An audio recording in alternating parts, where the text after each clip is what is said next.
There's the keyboard. There's Galliano. Everybody says And this is just before the event is starting. And we'll get there. Now I'm going back to the piano. I did a bit of research.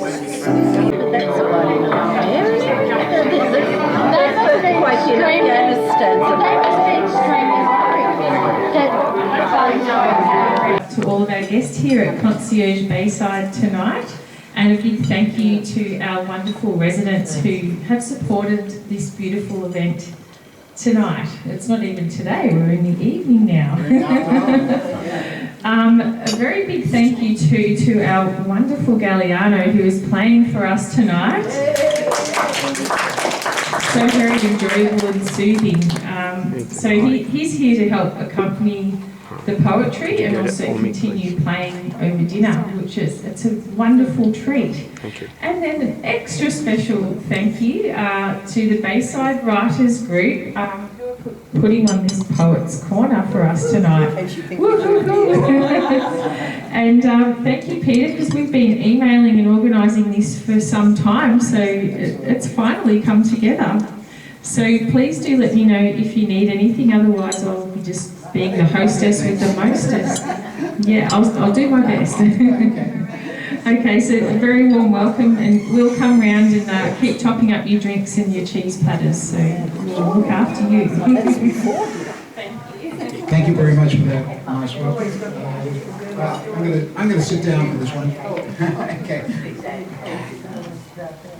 The idea today is that we're going to read some poems, and I'm going to choose a poem that I had published in our last anthology, which is here. We bring out a book once a year from the Bayside Writers Group, and on page 19 is the poem I'm going to read.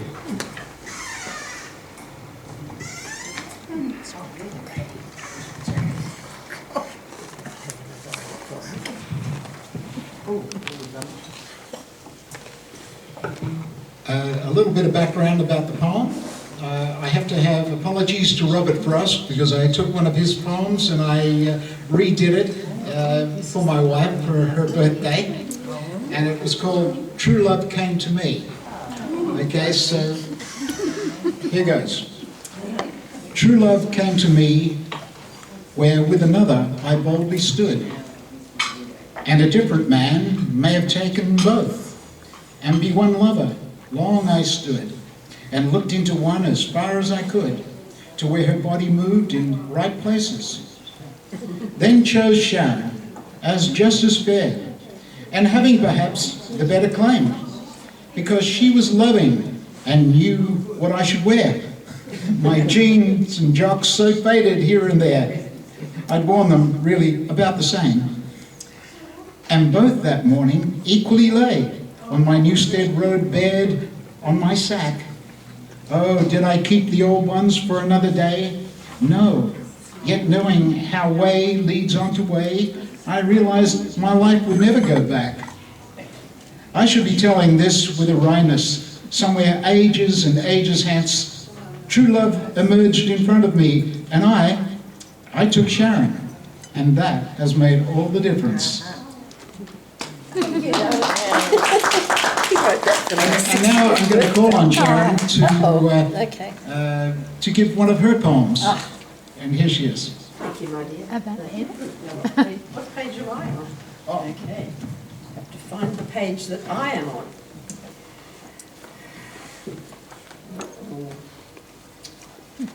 Page 60. Okay.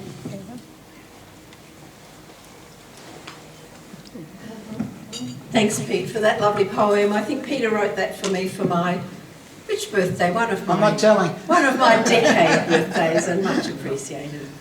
So, I wrote this called Dreams of a Life, inspired by the idea that we see people who we tend to pass by and often dismiss, but yet they will have many stories, a lot of things in their past that they could tell us about if only we would take the time to get to know them. So here it is, Dreams of a Life. I saw her by the window, old Mrs. What's-her-name, her frail tissue paper hands parting the yellowed curtains, as she peered out to see if life still went on without her. Her world, now confined to the bed, the kitchen, the bathroom. Perhaps a precious moment taking the sun on the porch, maybe a visit to the dock. The time's approaching, you'll need to think about care, words spoken to so many of her age. I shuddered to think to become so old, and I hurried on. But old Mrs. What's-her-name was somewhere off in her dreaming past. Hair caught in a jaunty ponytail, flared taffeta pink skirt, a naughty hint of lipstick. Oh, and oh, those sneakers just made for dancing as her handsome bob moved her to the beat, twirling her, whirling her, her heart racing with a giddy joy of all that life might bring. You're my best girl, Pat, I loves you. And their life together had been just so, full of love and squabbles, children loved and nurtured, children loved and mourned, dancing, travels, health and illness, and so much more. I saw her sitting on her porch, the setting sunlight highlighting the creased cheeks. I ventured up the path, offered a smile, an introduction. She offered a seat. So, Pat, tell me all about your life. I bet you've got some stories there.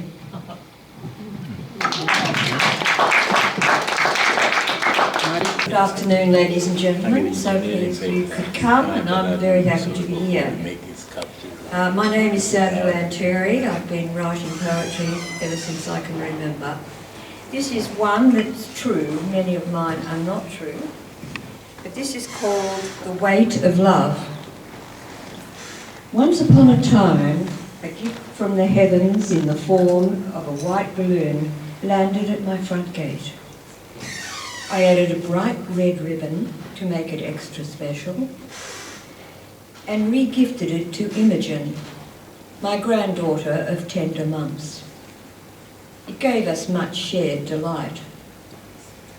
The very next day, her parents tell me, she uttered her first sentence. Nana gave it. Interesting how this lightest of gifts became the catalyst that propelled her along her path towards independence. A year later, on Mother's Day, she placed before me her return gift. This is for you, she said. It's a stone, a flat one. The light and the heavy of love. Thank you. I love that expression, the light and the heavy of love. It was the theme, and it was sliding door moments. It's sort of like those moments that lead on to something that is pretty momentous, I guess. I don't know if this will be such a moment, but I chose it anyway. I've got 3 poems, but I'll just read this one. And it's called Yes. But if you think no, that's fine. The door is sliding to yes or no. I know it's no panacea, but I'm voting yes and think there's nothing much to fear. Listening is still a good thing, though some would rather talk. Holding forth forever, then diving like a hawk. The dove of peace extends its hand with love from Uluru. So I'll extend my hand right back, for the motherland is true. But some are scared or disagree, which is a little sad. Listening to 65,000 years can't really be so bad. We took their kids and culture, we took their language too. Massacre and dispossession, generations not askew. Incarceration still 14 times higher than for non-Indigenous. A blot on our escutcheon, shameful, painful, villainous. And what of deaths in custody, and what of stillbirths too, and what of housing schooling, jobs, so much more for us to do. Now we're 97 to their 3%. So let's cut a little slack, give back what we have stolen. I want their voices back. We'll not impose, but listen well, like all great people do, to the voices of the many, not the niggling of the few. Oh, good one. Bit of poetic license, because it's probably the few are the yes ones, aren't they really? The poem is titled The Gift to Remember of a Younger Me. Winter days outside, when the wind had a bite to it. How to keep warmer, happier and bolder. So I had to find a way. Oh, the joy of a challenge to find a way. Winter came, a pile of wood delivered to the owners of a little house, the little house I grew up in. This little house had a wooden stove, a driveway, but no car. The wood was there for the necessity of survival. Wood to burn, to heat the food, to nourish the souls, to keep us warm for when the sun chose not to shine, which is many times in Melbourne. But that's not where I grew up. So the pile of wood would bring for me joy and a challenge. Climbing it, having some fun and going faster and harder. So as the days went by, I could see the pile of wood get smaller, which made me a bit sadder. Having to wait a few months till the next pile of wood to be delivered. How I like to climb and have some fun. In the meantime, to find a new challenge, just as rewarding or even more. Oh, the joy of a challenge. Now 30 years or more, and how more on, and how lucky I am. For across the way, piles of wood that look like little hills for me to climb. Allowing myself to be the child again, just for a while, as it reminds me of a younger me, so I can be more of me again, whenever I choose. Since then, I have been to the highest mountains on this earth. How wonderful it is to be thinking younger, happier and bolder. Thank you.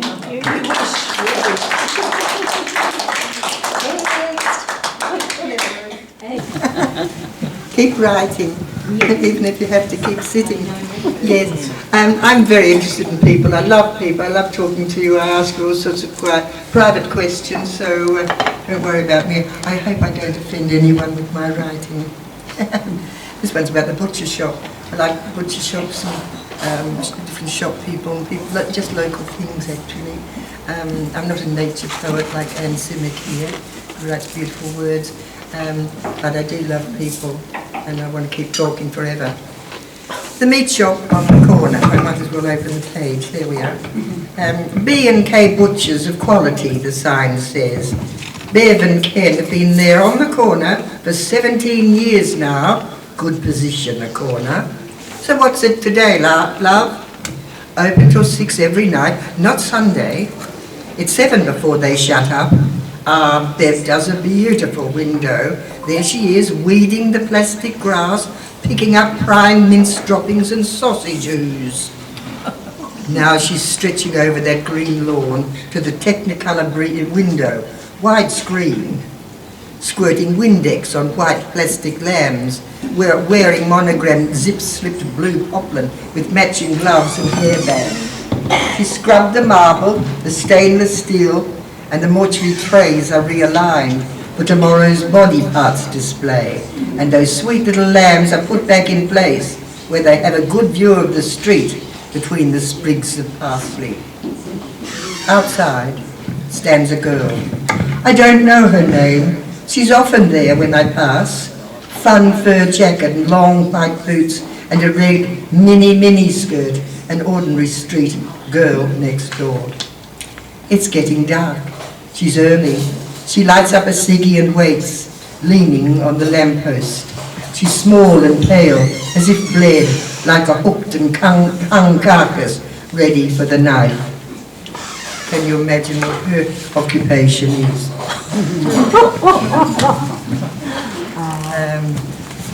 Just a minute.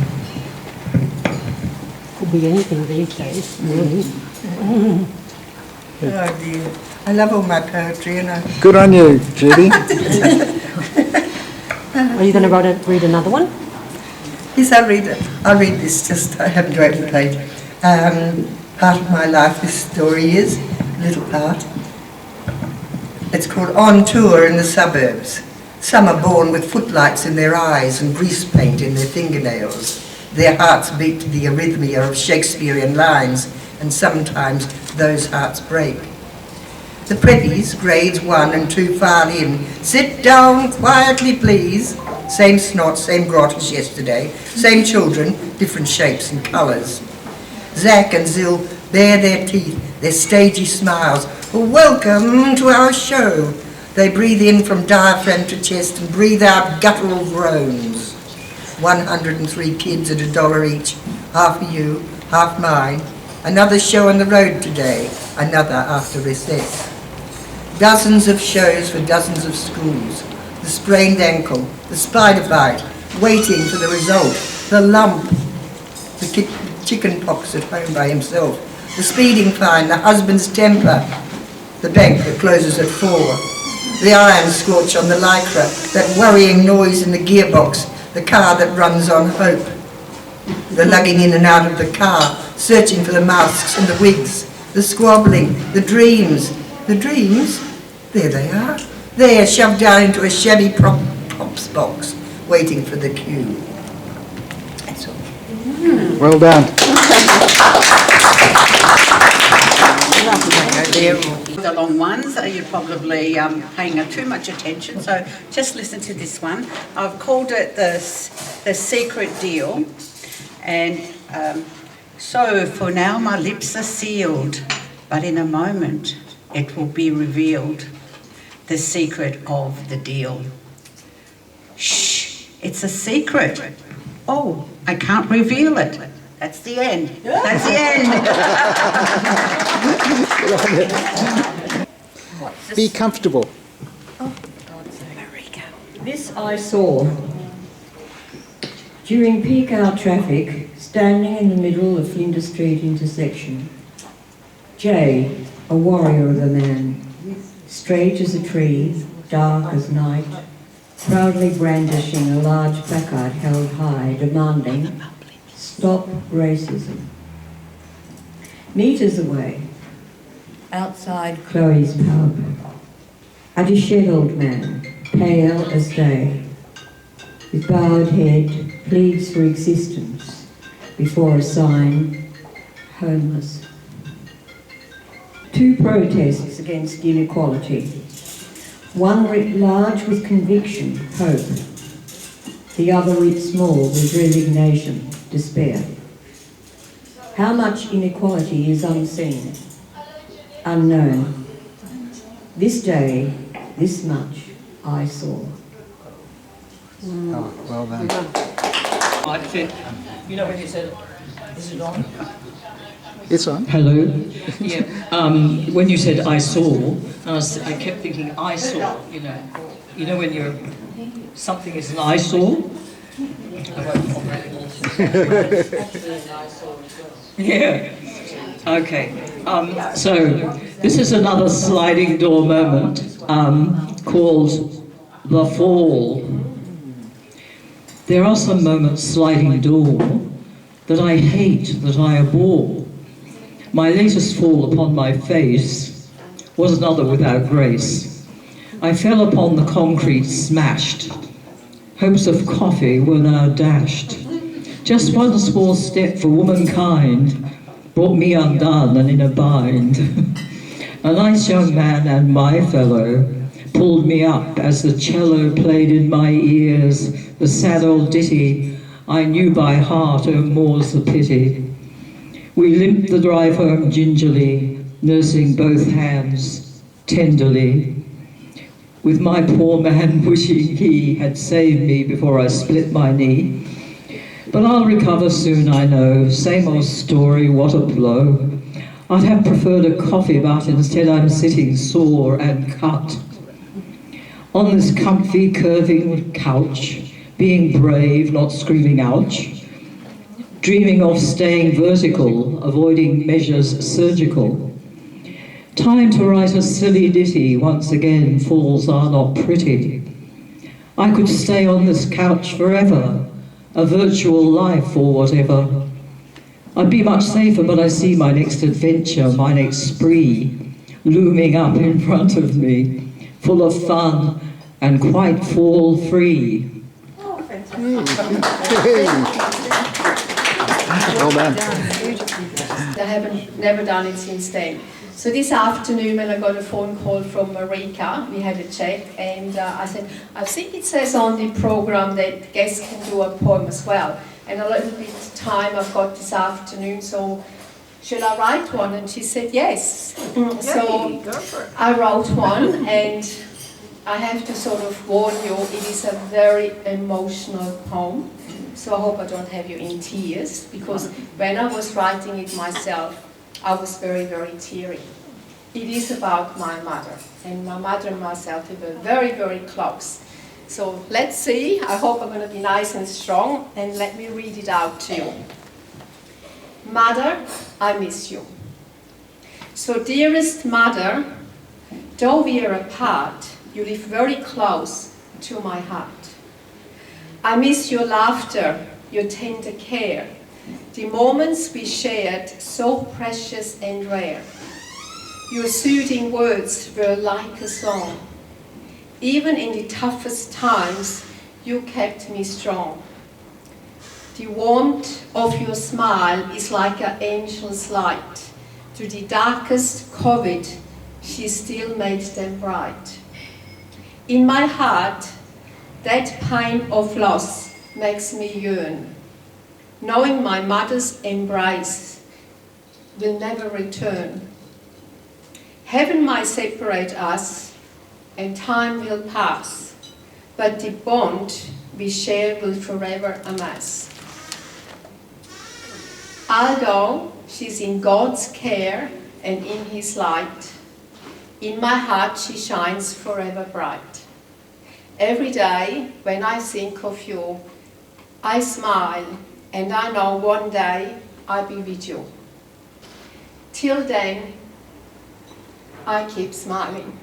Oh, that's lovely, Monica.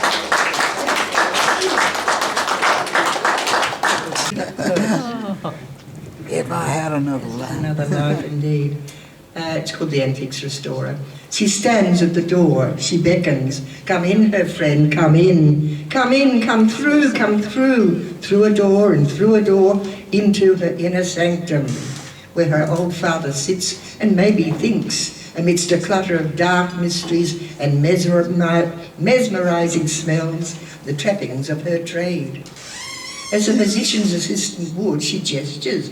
Look here, my friend, look here. You'll never believe your eyes. And I bought it for a song. She's mad, she's in love, she's addicted. She sighs to patina to memories. As she tells the sweetest lies, soothing, smoothing, stroking, thrilled with her bartering. The cruel caustic stripping of layers of paint, the scraping and the sanding, then emery wet and dry, coarse, then fine, then the buffing. With expert eye she hones the knives and oils and tools that once her father had used.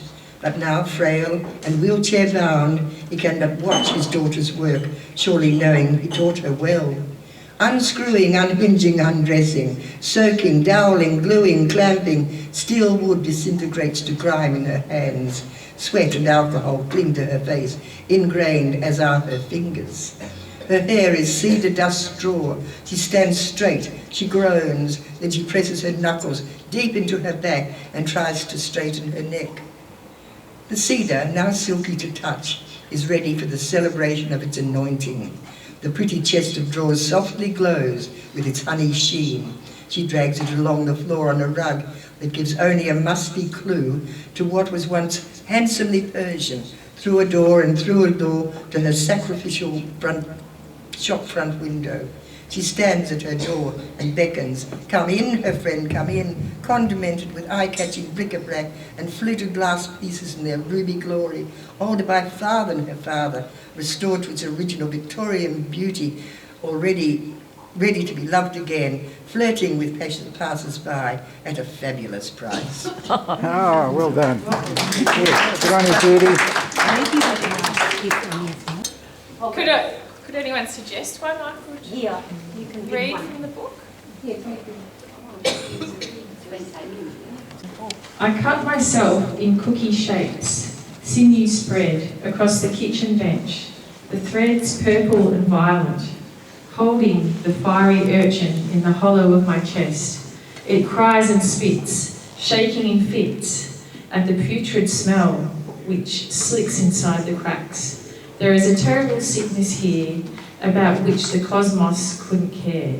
Why then do you? By Lucy Tomov? Lucy. Ah, that was from Lucy Tomoff. Yes.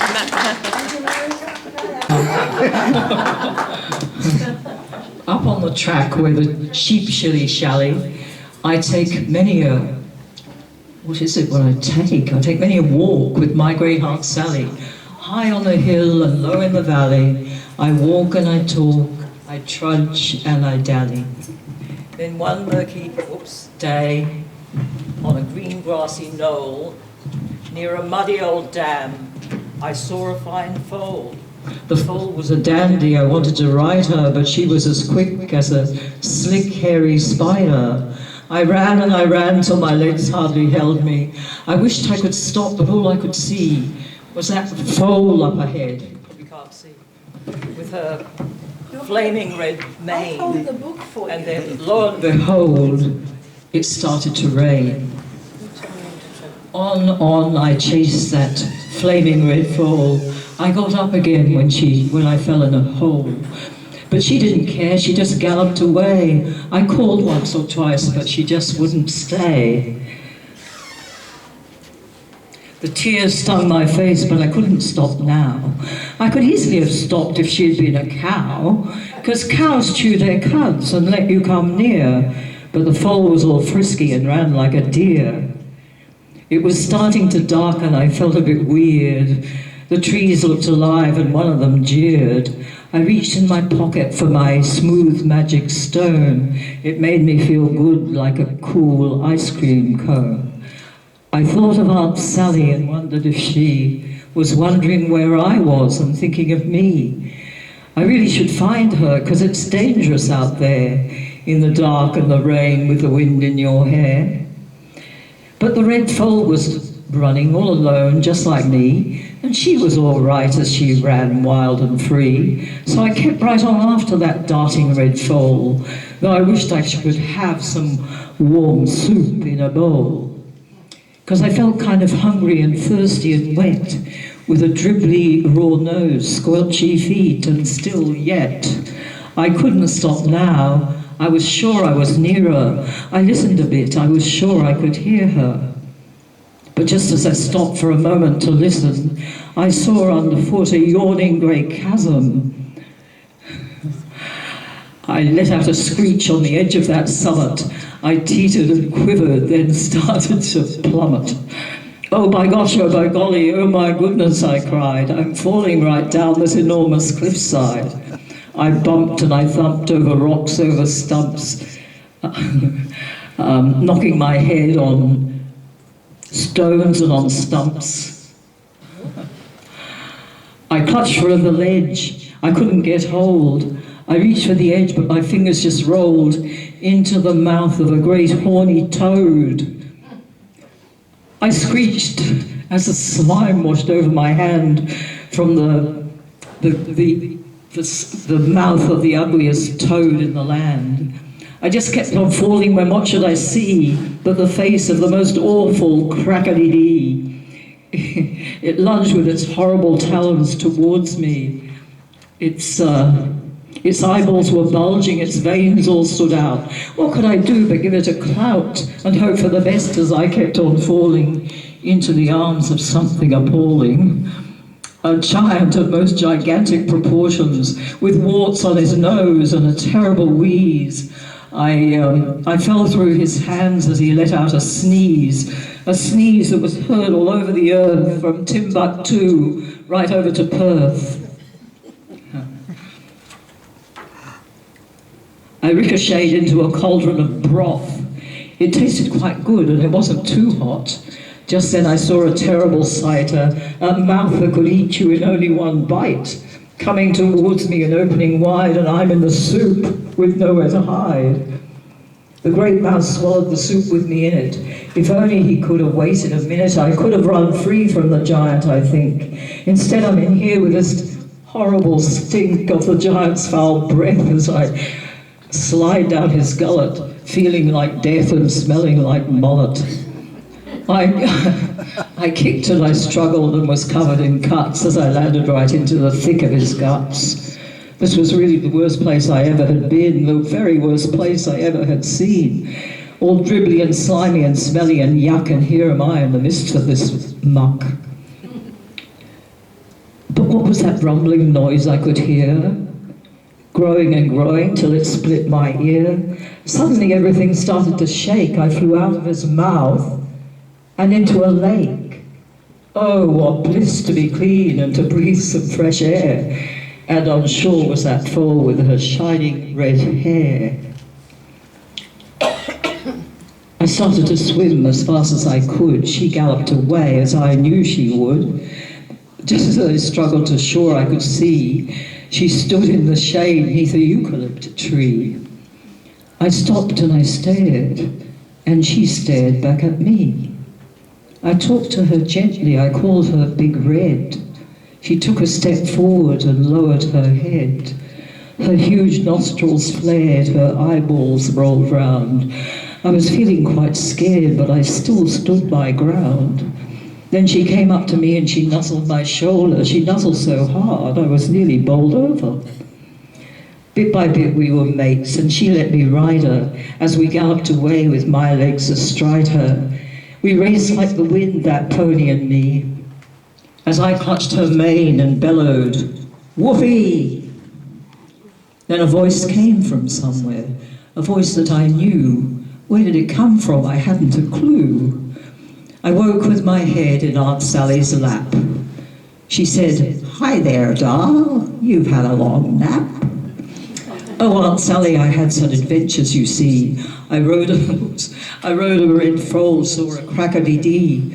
I told her about all the things that I'd done, the weird, frightening things, and the school, cool, groovy fun. And so we walked home. Our big day was done. Up on the track where the sheep shilly-shally. Music, please, maestro. I take many a walk with my great Aunt Sally. High on the crest and low in the valley, we walk and we talk, we trudge and we dally. Hey!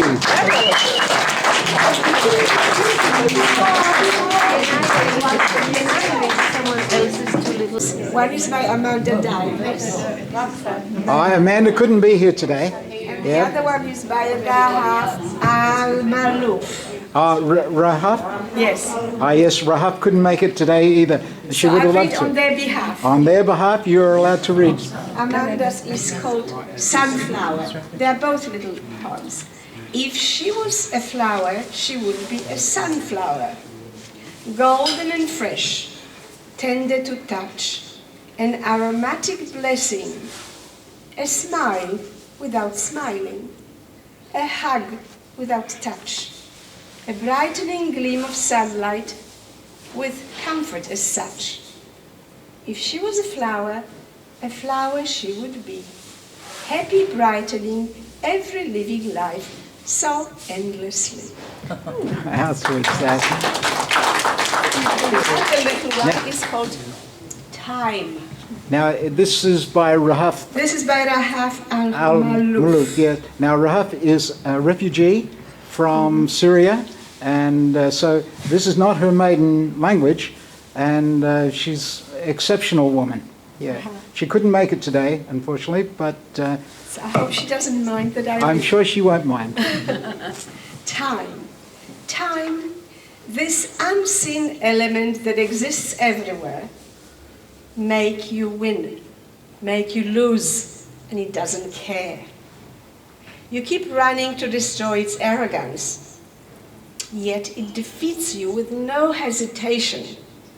So you ask for a peace agreement, you ask for conciliation. It is a wild horse in need of training. So take responsibility with no blaming. It is treasure. Don't waste it for silly things. It is your fortune. Make it worth everything.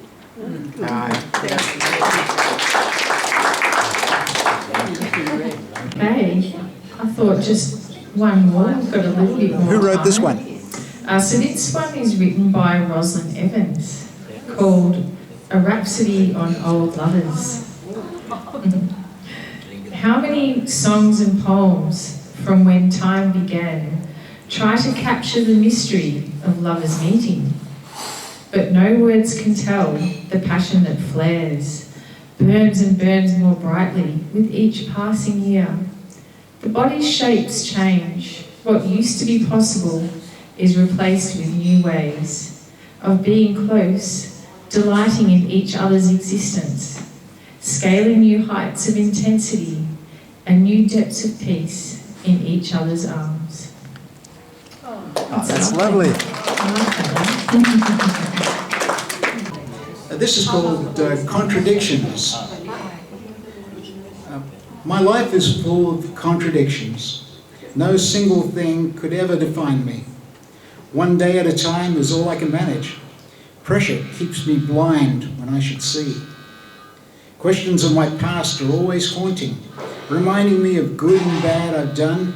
So easy to forget or change the details to win the losing races I have run. Underneath, my world is empty. Victories are but few and far away.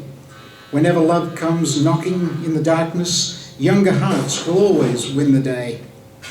Zealots live and die in silence, always first to make their stand, believing in the world the way they see it, courageously committed to this land. That's it.